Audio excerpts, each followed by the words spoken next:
Hey guys, today I'm going to be talking about the key of A major and F sharp minor and how to use some simple ideas of soloing over an A major kind of slash F sharp minor progression. So I've been asked in one of my previous videos that I was showing the scale of A major and F sharp and its relative minor, F sharp minor, and how to use some simple ideas. So I'm going to go through a couple of these ideas that I use, things that I like to use, just simple things that are very common amongst a lot of great guitar players, and that's what we do. We just pick up ideas that some of the greats have used and kind of incorporate those ideas into our own playing. So in the key of A major, first of all, you want to basically get all your 5 pentatonic shapes down, or F sharp minor, it's relative minor. So either the F sharp minor 5 pentatonic shapes or A major. The other thing is try to learn some of your inversions along the fretboard. And inversions are basically the triad for each chord. So when I was talking about the key of A major, the 3 main principal chords in A major is an A major chord, which is the 1 chord, the 4 chord is D major, and then the 5 chord is E major. So that's the 1-4-5 progression, which is the most common progression known to mankind in any sort of genre of music. Now the other chord is the 6th chord, which is F sharp minor. So those are the 4 main chords that you'll ever come across pretty much in any pop, country, any kind of genre of music. Those are the 4 main chords. And this backing track thing and a solo over in a minute here is based off of those 4 chords. So you kind of have to learn your 5 pentatonics in A major, and then you also have to try to study and learn some of your inversions. And what the inversions are is it's the root, 3rd, and 5th of each of the 4 chords that are going to be used in your progression. Now the bonus thing about learning inversions are they're universal. So once you kind of learn at least where the root is of any inversion, you can move that inversion anywhere around the fretboard into another chord. So say I'm learning an A major inversion, right? So this is a really common A major inversion. You've heard this in literally thousands and thousands of songs. John Cougar Mellencamp, for one, has it in Jack and Diane. That's the beginning chord in A major. So you have your root, which is on the 4th string, which is your A. You have your 3rd of the chord, which is C sharp on the 3rd string or the G string, and then you have your 5th of the chord, which is an E on the 2nd string. So it's basically in root position. So you got your root, your 3rd, and your 5th. And as long as you know where that root is, if that's an A and you know your notes along the fretboard, which again is hands down the most essential thing about improvisation. So you got to know where that root of the chord is, and wherever you move that, then you'll have that inversion or the triad, and you can use that over soloing. And of course you can create licks based around this inversion. So this is one inversion that's very common, which I like. And then again, if you move that up to the 12th fret or 10th fret, your 1st finger or 3rd finger on the 12th fret, that's a D major, because your 3rd finger is on the 12th fret, which is a D, and you're having your invert. And if you move that up to the 14th fret, you have an E major inversion. So again, that one is really common. Now I'm going to go through another one, which is again one of my favorites that I use a lot, and I'll use this in some of the examples of soloing here. So this one here, I'm going to show an A and then a D and an E, because that's what key we're in. We're in A major, and that's the 3 main chords we're going to use. So this is a very common inversion, and this is so your 3rd finger is going to be on the 11th fret of the 4th string, which is a C sharp. Your 1st finger is going to be on the 9th fret of the 3rd string, which is an E, and then your 2nd finger is going to be on the 10th fret of the 2nd string, which is an A. So the root of this triad or the inversion is on the 2nd string, so your A. Okay, so again, wherever you move that, so your A is there, and I use this one a lot in lots of great improvisers use this inversion here. So again, roots on the second string. If you move that down to basically like the 4th or 5th fret, your E is on the 5th fret. So you have the same shape. Now you have an E inversion. And then you move that down to the 3rd fret. Your second finger is on the 3rd fret now. Then you have a D inversion, okay? You got your A, you got your E, and then you have your D inversion.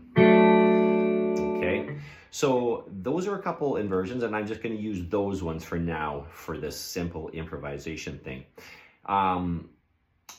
So again, if you learn your 5 pentatonics, the main A major pentatonic starts with your pinky on the 6th string, and if you all know your minor pentatonics, then the first finger is going to start on the 2nd fret, and that's your basic A minor, or sorry, your F sharp minor pentatonic. So,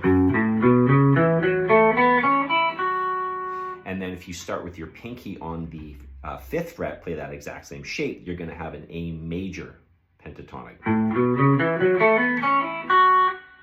So when I'm kind of improvising, this is one idea that I really love using. So within that A major pentatonic shape, which is again the most common shape that most guitar players know, you're going to come from the string above the one that the root is on. So the root or the note that you're targeting is the A, because the first chord in the progression is going to be an A major chord.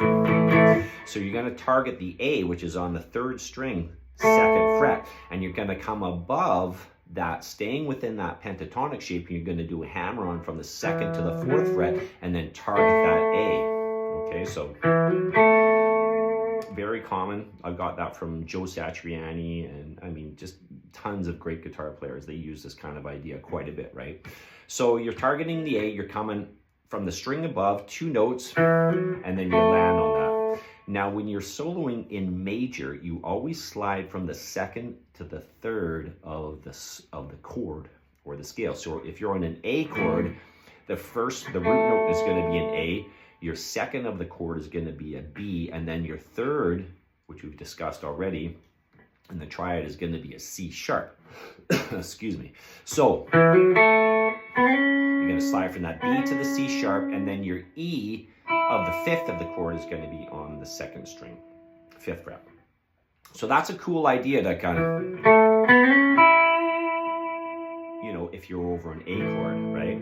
Then the progression goes to an E. Then you're in this E inversion right here. And that's the next chord that's going to be in the progression. So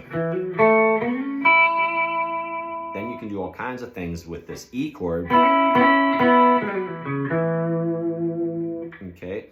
Then the progression goes to an F sharp minor, and then you can kind of use your minor F sharp minor pentatonic. And then the progression goes to a D, the 4 chord. So again, you're right in position to get your D major. And what I'm doing there is I'm playing, I showed you that D inversion. So what you want to do is you want to target that 3rd fret, which is your D, and use that inversion that I showed. And this idea is very common. I like to do this a lot. You hear it in a lot of songs. It's a really cool sound. And what you're doing is you're playing the 3rd string 2nd fret and the 2nd string 3rd fret. So that's the A and the D. And while you play that, you're going to hammer on your 3rd finger to the 4th fret, which is a B. So you're going to play both strings, hammer on your 3rd finger to the 4th fret, and then you play them just where they are. And then you can do all kinds of things like that. So I do that lick quite a bit. I really like doing that, and it definitely leans itself a little bit more to a cleaner sound, right? So, and then if you do it on the E chord, you can do it on the E because you're in your E inversion shape there, which I showed. So, or your A. So yeah, I'm going to use these, just do a quick little improvisation over this backing track that I found on YouTube in A major. Here you go. Here's those ideas.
you can see how I used that idea where I had the chord, you know, say I had the D chord here on the 2nd fret, and it's basically like a D major chord here, but you're just playing 2 notes of the chord, and then you're hammering on your 3rd finger to the 6th of the chord, because the 5th of the chord is on the 3rd string when you have this this shape. So I'm hammering on my 3rd finger to the 6th of the chord, which is the B. And then I did that on the E here, so I'm hammering on my 3rd finger to the 6th of the E chord, which is a C sharp. And then I did the slide where I slid from the root. There's the 2nd, slid up to the 3rd, and then I grabbed the 5th up. And then I used the F sharp minor pentatonic. And then here's your D. And then I ended on the A. So there's some kind of simple ideas. If you're not too familiar with the inversions, definitely learn your inversions. If you need any help with them, please reach out to me and I will send you the tabs for the inversions, go through them. And as well as, you know, obviously learning all your notes along the fretboard. I mean, that if you want to be good at improvisation, that's just an essential part of it. As well as learning your pentatonics. So those are kind of the 3 main things for me when I'm teaching people or trying to associate improvisation with a progression. I always focus on my inversions, obviously know all the notes along the fretboard, and then know your pentatonic shapes, your 5 pentatonic shapes in whatever key you're actually improvising over. Hope that helps. See you next time. Cheers.